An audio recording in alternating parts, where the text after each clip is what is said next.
আসসালামু আলাইকুম। এটি আমাদের বড়টেক গ্রাম। এখন দেখতে পাচ্ছেন সবুজে সুন্দর হয়ে রয়েছে আমাদের গ্রামটি। যদিও নামে বড়টেক, কিন্তু এত বড় গ্রাম না, ছোটই গ্রাম। কিন্তু 90% মানুষ আমাদের কৃষিকাজের সাথে জড়িত। সবাই কৃষক, বেশিরভাগই। ছোট্ট একটি টাল এবং পুঁইশাক ক্ষেত করা হয়েছে, আমরা করছি। দেখেন এখানে কত বড় বতা শাক হয়ে রয়েছে, প্রচুর বীজ চাইছে এই বতা শাকের।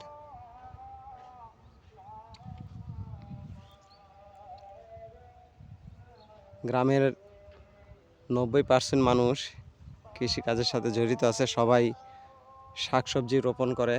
এখন প্রচুর শাক হয়েছে, তবে আগের মতন আর ফসল হয় না। এর কারণ দেখেন, এই যে বালু। কারণ এই বিভিন্ন কোম্পানির কাছে আমাদের এলাকার মানুষ তাদের বাড়িঘর করার জন্য তারা কারণ আমরা ঢাকার ভিতরে পড়ছি, তো একবার শেষ মাথায় 44 নং ওয়ার্ড, ঢাকা উত্তর সিটি, উত্তরখান থানায় আমরা পড়ছি। বালুর ভিতরে দৃশ্যটা যেটা দেখাচ্ছি সেটা হচ্ছে আপনার বিভিন্ন কোম্পানির কাছে বিক্রয় করে দেওয়া হয়েছে। তারা কি আর খালি রাখবে? খালি রাখবে না, তারা সব ভরাট করে ফেলেছে।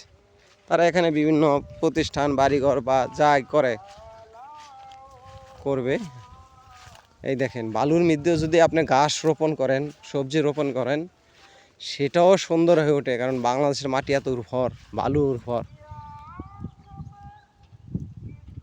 এই ঘাসগুলা দেখেন, একটু পানি পাইছে, বৃষ্টি হয়েছে।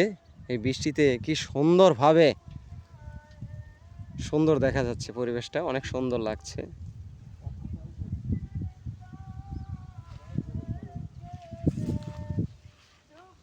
প্রত্যেকটা মানুষের গ্রাম সুন্দর হয়, এটাই স্বাভাবিক। আমাদের গ্রামটা অনেক সুন্দর। জানি না ভবিষ্যতে কি হবে, বাড়িঘর, দালান কাটা,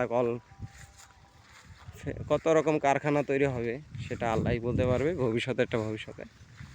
এখন দেখে নেন কত সুন্দর আমাদের গ্রাম, সবুজ আর সবুজ। বাউথার বড়টেক গ্রাম।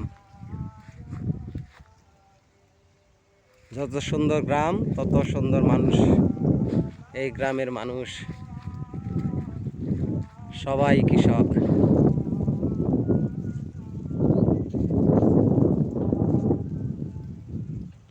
সবাই কৃষিকাজের সাথে জড়িত আছে, একটু না একটু। আমি সময় পাই না, তারপরে চেষ্টা করি কিছুটা হলেও কাজ করার জন্য।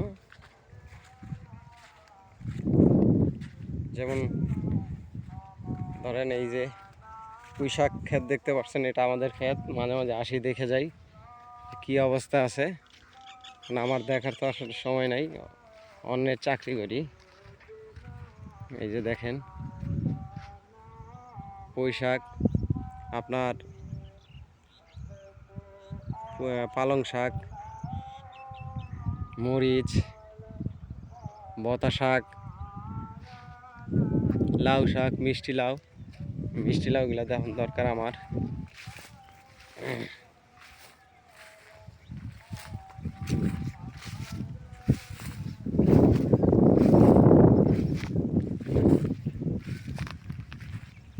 গ্রাম মানে নিঃশ্বাসে আপনি অক্সিজেন নিতে পারবেন,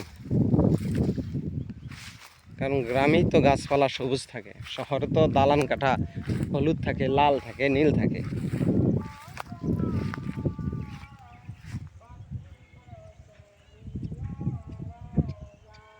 সুন্দর গ্রাম।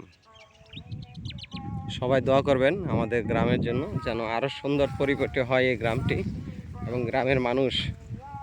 আসসালামু আলাইকুম।